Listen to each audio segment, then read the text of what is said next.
Belluno tra le prime 5 province in Italia per qualità della vita dei giovani tra i 18 e i 35 anni. Il quotidiano Il Sole 24 Ore ha steso 3 classifiche generazionali relative ai servizi offerti dai territori provinciali italiani a bambini, giovani e anziani.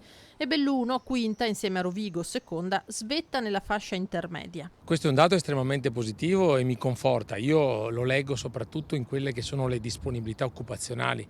La provincia, soprattutto per quella fascia di età, può garantire ai nostri giovani delle opportunità di lavoro, soprattutto nel settore del manifatturiero, ma sta crescendo anche l'agricoltura e dobbiamo cercare di tenere sul turismo, dove purtroppo la pandemia ha creato non poche difficoltà ad un settore che però è fondamentale per l'economia del nostro territorio.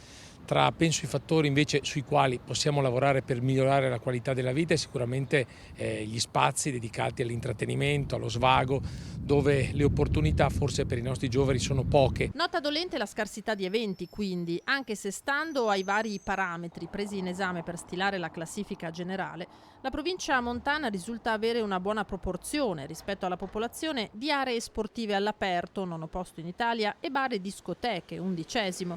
Ma questo, stando alle voci dei diretti interessati, non basta. Di positivo c'è la tranquillità, perché comunque Belluno è una città senza criminalità, però secondo me mancano molte infrastrutture per i giovani. Non credo minimamente che sia una delle migliori province come qualità di vita. Poi ci sono sicuramente tante cose da fare all'esterno, perché le montagne c'è lo sci, ci sono le arrampicate, i percorsi vari, però non c'è niente per i giovani. Magari farli socializzare di più fra di loro, mentre che stare sul telefono tutto il giorno e trovarsi faccia a faccia, insomma.